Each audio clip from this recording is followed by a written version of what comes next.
வணக்கம். கடந்த 2022ஆம் ஆண்டு ஸ்ரீலங்காவில் நடந்த ஒரு மிகப்பெரிய மக்கள் எழுச்சி போராட்டத்தினால அந்த நாட்டுடைய அதிபரே சொந்த நாட்டை விட்டு தான் கட்டி எழுப்பிய தன்னுடைய கட்டுப்பாட்டில் வைத்திருந்த சொந்த நாட்டை விட்டு வெளியேறக்கூடிய ஒரு சூழல் ஸ்ரீலங்காவில் ஏற்பட்டது. அதே மாதிரியான ஒரு சூழல் இன்றைக்கு பங்களாதேஷ்ல நடந்திருக்கு. பங்களாதேஷ்ல கடந்த 16 ஆண்டுகளாக பிரதமராக இருந்த ஷேக் ஹசீனா இன்றைக்கு ஒரு மிகப்பெரிய மாணவர் எழுச்சி போராட்டத்தை சமாளிக்க முடியாம தன்னுடைய சொந்த நாட்டை விட்டு தன்னுடைய பதவியை ராஜினாமா செய்துவிட்டு சொந்த நாட்டை விட்டு வெளியேறக்கூடிய ஒரு சூழல் இன்னைக்கு பங்களாதேஷ்ல நடந்திருக்கு. இந்த பங்களாதேஷ்ல இந்த மாணவர்கள் போராட்டத்திற்கான காரணம் என்ன, ஷேக் ஹசீனா நாட்டை விட்டு வெளியேறதுக்கான காரணம், இதை பத்தி நம்ம இந்த வீடியோல பேச போறோம். வாங்க டீடைலா பேசலாம். ஷேக் ஹசீனா இவங்க தான் கடந்த 16 வருஷமா இந்த பங்களாதேஷோட பிரதமரா இருக்காங்க. இவருடைய ஆட்சியில பங்களாதேஷ்ல வறுமை போக்கப்பட்டது, பட்னி பசி போக்கப்பட்டது அப்படின்னு சொல்லிடுறாங்க. அது மட்டும் இல்ல, ஷேக் ஹசீனா ஒரு சர்வாதிகார ஆட்சியை தான் பங்களாதேஷ்ல பண்ணிட்டு இருந்தாங்க. சர்வாதிகார ஆட்சியா இருந்தாலும் மக்களுக்கு எது தேவையோ அதை பண்ணக்கூடிய ஒரு பிரதமரா இருந்திருக்காங்க. அது மட்டும் இல்ல, பங்களாதேஷ் பொருளாதாரத்துல வளர்ந்து வரக்கூடிய ஒரு நாடா இருக்கிறதுக்கு காரணமே ஒரு மிகப்பெரிய வளர்ச்சி அடைவதற்கு காரணமே இந்த ஷேக் ஹசீனா அப்படின்னு சொல்றாங்க. இப்படி இருக்கக்கூடிய சூழல்ல ஷேக் ஹசீனா இன்னைக்கு சொந்த நாட்டை விட்டு வெளியேறக்கூடிய ஒரு சூழல் இந்த மாணவர்கள் போராட்டத்தினால வந்திருக்கு. இந்த மாணவர் போராட்டம் எதுக்கு நடந்தது அப்படின்னு பார்த்தாச்சுன்னா, நம்ம இந்தியால தெரியும், கடந்த ஆண்டு திரிபுரா மாநிலத்தில் ஒரு மிகப்பெரிய போராட்டம் நடந்தது. 2 பிரிவினர்களுக்கிடையே அந்த இடஒதுக்கீடு பிரச்சனையில் வந்த ஒரு போராட்டம் ஒட்டுமொத்த மாநிலம் முழுவதும் பற்றி எறியக்கூடிய சூழல் நம்ம திரிபுரா மாநிலத்தில் பார்த்தோம். அதே மாதிரியாக ஒரு சூழல் தான் இன்னைக்கு பங்களாதேஷ்ல நடந்திருக்கு. 1971ஆம் ஆண்டு இந்த பங்களாதேஷ் பாகிஸ்தான்ல இருந்து பிரிஞ்சு ஒரு தனி நாடா உருவாகுது.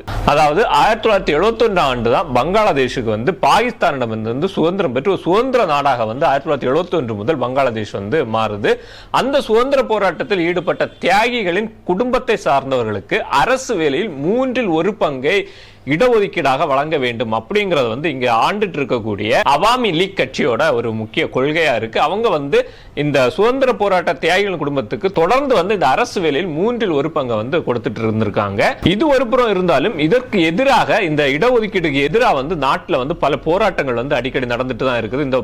இந்த இடஒதுக்கீடை ரத்து செய்யணும் அப்படின்னு சொல்லி நீதிமன்றத்திலும் வழக்குகள் போட்டிருக்காங்க. இந்த வழக்குடைய தீர்ப்பு கடந்த மாதம் இந்த பங்களாதேஷ் உயர் நீதிமன்றம் ஒரு தீர்ப்பை கொடுக்குது. அந்த தீர்ப்புல அவங்க என்ன சொல்லி சுதந்திர போராட்ட தியாகிகளின் குடும்பங்களுக்கு அரசு வேலைகளில் இருக்கக்கூடிய 1/3 பங்கு இடத்தை உறுதி செய்து தீர்ப்பு ஆணையை வெளியிடுது.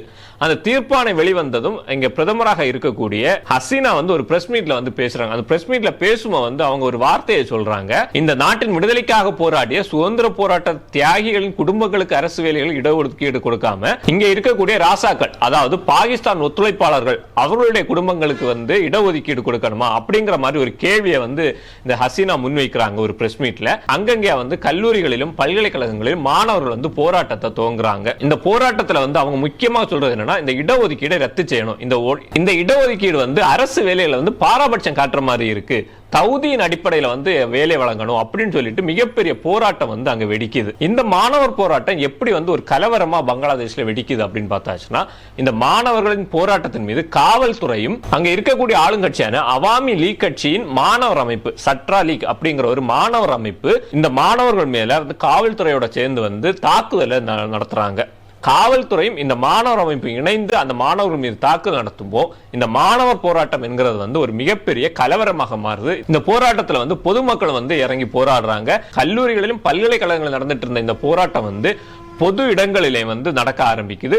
ஒவ்வொரு இடங்களிலும் போராட்டம் வெடிக்க ஆரம்பிக்குது. போராட்டம் எந்த அளவுக்கு வீரியம் அடையுதோ அந்த அளவுக்கு இந்த ஆளுங்கட்சியின் மாணவர் அமைப்பு, ஆளுங்கட்சியினர் அந்த போராட்டத்தில் ஈடுபட்டவர்கள் மீது தாக்குதல் நடத்திட்டு இருக்காங்க. இந்த தாக்குதல் அதிகரிக்க அங்க போராட்டத்தின் வீரியமும் அதிகரிச்சிட்டு இருக்கு. வெறும் அரசு வேலை வாய்ப்பில் இடஒதுக்கீடு கேட்டு தொடங்கிய போராட்டம் இன்றைக்கு அந்த ஆளும் கட்சியின் மீது இருந்த விரக்தியின் காரணமாக ஆளும் கட்சி ஒரு சர்வாதிகார ஆட்சியை இங்க கொடுத்துட்டு இருக்காங்க.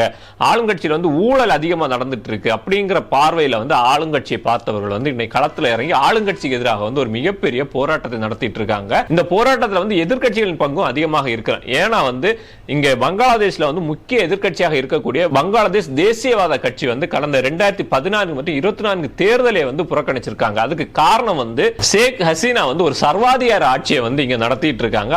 அவங்களுடைய ஆட்சியில இங்க தேர்தல் நேர்மையாகவும் சுதந்திரமாகவும் நடக்காது அப்படிங்கிற காரணத்துக்காக அவங்க தேர்தலை புறக்கணிப்பதாக அறிவிச்சாங்க. இப்போ நம்ம தமிழ்நாட்டில் நடந்து முடிஞ்ச உள்ளாட்சி தேர்தலில் கூட இங்க இருக்கக்கூடிய மிகப்பெரும் எதிர்க்கட்சியான அதிமுக வந்து அந்த தேர்தலை புறக்கணிச்சிருப்பாங்க. அதே மாதிரியான ஒரு சூழல் தான் வந்து அங்கேயும் நடந்திருக்கு. அப்படி இந்த அவாமி லீக் கட்சிங்கிற ஆளுங்கட்சி மீதும் ஷேக் ஹசீனா மீதும் வந்து வெறுப்புல இருந்த எதிர்க்கட்சியாக இருந்தாலும் சரி, அங்க இருக்கக்கூடிய மக்களாக இருந்தாலும் சரி, இன்றைக்கு ஒன்று திரண்டு வந்து சாலையில் இறங்கி போராட்டம் நடத்திட்டு இருக்காங்க. இந்த போராட்டம் வந்து ஒரு மிகப்பெரிய கலவரமாக மாறி அங்க ஒரு கலவர பூமியா வந்து பங்களாதேஷ் வந்து இன்னைக்கு மாறி இருக்கு. அது மட்டும் இல்ல, கடந்த 2022ஆம் ஆண்டு நம்ம பார்த்தோம் இலங்கையில் நடந்த ஒரு மிகப்பெரிய மக்கள் எழுச்சி போராட்டத்தை பார்த்தோம். அந்த போராட்டத்தில் வந்து அங்க இருக்கக்கூடிய இலங்கை அதிபரின் வீடு வந்து சூறையாடப்பட்ட காட்சியை நம்ம பார்த்தோம். அதே மாதிரி தான் வங்காளதேசிலும் ஷேக் ஹசீனா அவருடைய வீடு வந்து சூறையாடப்பட்டிருக்கு. பங்களாதேஷ் காவல்துறை எவ்வளவோ முயற்சி செய்தும் இந்த போராட்டத்தை வந்து தங்களுடைய கட்டுப்பாட்டில் கொண்டு வர முடியாதனால ராணுவத்தை இறக்கி இப்ப வந்து போராட்டத்தை கண்ட்ரோல் பண்றதுக்கான வேலையை வந்து அந்த ஷேக் ஹசீனா அரசு வந்து முயற்சி பண்ணியிருக்கு. அந்த சூழல்ல தான் வந்து அவருடைய வீடு வந்து முற்றுகையிடப்பட்டிருக்கு. இதுல வந்து ஒரு கட்டத்துக்கு மேல அவங்களால வந்து இந்த நாட்டில் வந்து இனி தன்னால இருக்க முடியாது அப்படிங்கிற உணர்ந்து தன்னுடைய பிரதமர் பதவியை ராஜினாமா செய்துவிட்டு சொந்த நாட்டை விட்டே வந்து இன்னைக்கு வந்து தலைமறைவாக வந்து தப்பி ஓடக்கூடிய ஒரு சூழல் வந்து இன்னைக்கு வந்து ஷேக் ஹசீனாவுக்கு வந்திருக்கு. பங்களாதேஷின் மிகப்பெரிய ஒரு வீரம் பொருந்திய பெண், சிங்கப்பெண் என்று அழைக்கப்பட்ட ஷேக் ஹசீனா வந்து இன்னைக்கு சொந்த மண்ணை விட்டு ஒரு மக்கள் எழுச்சி போராட்டத்தினால், ஒரு மிகப்பெரிய மாணவர் போராட்டத்தினால் சொந்த நாட்டை விட்டு வெளியேற ஒரு சூழல் வந்திருக்குன்னா, சர்வாதிகார ஆட்சி நடத்தக்கூடிய ஒவ்வொரு நாடுகளுக்கும் அந்த நாட்டின் பிரதமர்களுக்கும் இது ஒரு மிகப்பெரிய எச்சரிக்கையாகத்தான் இருக்கு. ஒன்றுபட்ட மாணவர் சக்தி வென்று தீரும் அப்படின்னு சொல்லுவாங்க. நான் முதல்ல சொன்ன மாதிரி போராட்டக்காரர்கள் மீது ஆளும் கட்சி வந்து தாக்குதல் நடத்தியிருக்காங்க. நம்ம இந்தியாவில நம்ம பார்த்தோம், விவசாயிகள் போராட்டத்தில் வந்து டிராக்டரை விட்டு விவசாயிகள் மீது ஏற்றி விவசாயிகளை வந்து கொலை பண்ண செய்திகளை நம்ம பார்க்கிறோம். அதே மாதிரி டெல்லியில வந்து பல்கலைக்கழகத்தில் நடந்த போராட்டத்தில் வந்து மாணவர்கள் துப்பாக்கிச்சூடு நடத்தின சம்பவம் நம்ம வந்து கேள்விப்பட்டிருக்கோம். அதே மாதிரியாக தான் பங்களாதேஷ்ல வந்து அந்த போராட்டத்துக்குள்ளாடி வந்து ஆளும் கட்சியினர் வந்து இறங்கி வந்து தாக்கல் நடத்தினதுதான் இன்னைக்கு வந்து பிரதமரை அந்த நாட்டை விட்டு வெளியேறுவதற்கு ஒரு காரணமாக அமைஞ்சிருக்கு. இந்த கலவரம் இவ்வளவு பெரிய அளவில் வந்து பங்களாதேஷ்ல வந்து மிகப்பெரிய தாக்கத்தை ஏற்படுத்திய பிறகுதான் வந்து பங்களாதேஷ் உச்ச நீதிமன்றம் ஒரு தீர்ப்பை வழங்கி இருக்காங்க. அது என்ன சொல்லியிருக்காங்கன்னா, அந்த தீர்ப்புல இந்த சுதந்திர போராட்ட தியாகிகளின் குடும்பங்களுக்கு வந்து 5% இடஒதுக்கீடு அப்படிங்கிற ஒரு தீர்ப்பை வந்து சுப்ரீம் கோர்ட் சொல்லியிருக்கு.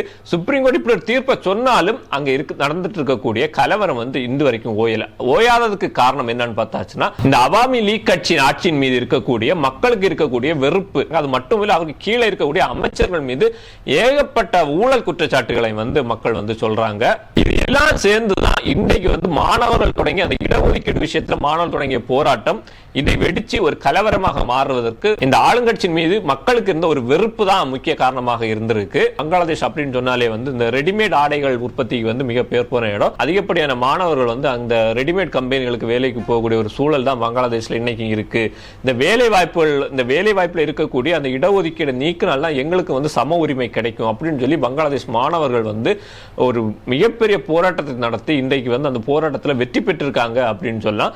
அந்த வெற்றியை கடந்து இன்றைக்கு வந்து போராட்டம் மிகப்பெரிய அளவில் வெடிக்குதுன்னா அது ஆளுங்கட்சியின் மீது இருந்த ஒரு வெறுப்பு. வங்காளதேச மண்ணில் எவ்வளவு பெரிய பிரச்சனைகள் நடந்த பொழுதும் அசைக்க முடியாத ஷேக் ஹசீனா வந்து இன்னைக்கு வந்து மிகப்பெரிய ஒரு மாணவர் எழுச்சிக்கு முன்னாடி வந்து மண்டிட்டு சொந்த நாட்டை விட்டு வெளியேறி இருக்காங்க. அவங்க நாட்டை விட்டு வெளியேறி வந்து இந்தியாவுக்குள்ளாடி வந்து தஞ்சம் புந்ததா ஒரு தகவல் ஒன்று வந்திருக்கு. அது மட்டும் இல்ல, பங்களாதேஷ்ல வந்து அதிகப்படியான இந்திய மாணவர்கள் வந்து சிக்கிட்டு இருக்காங்க. அவங்களை வந்து மீட்டு தாயம் கொண்டு வருவதற்கான முயற்சியை வந்து நம்முடைய இந்திய அரசு செய்துட்டு இருக்கு. பங்களாதேஷ் சர்வாதிகாரம் செய்யக்கூடிய ஒவ்வொரு ஆட்சியாளர்களுக்கும் ஒரு மிகப்பெரிய பாடமாக இருக்கு. மீண்டும் இன்னொரு வீடியோவில் சந்திக்கலாம். நன்றி.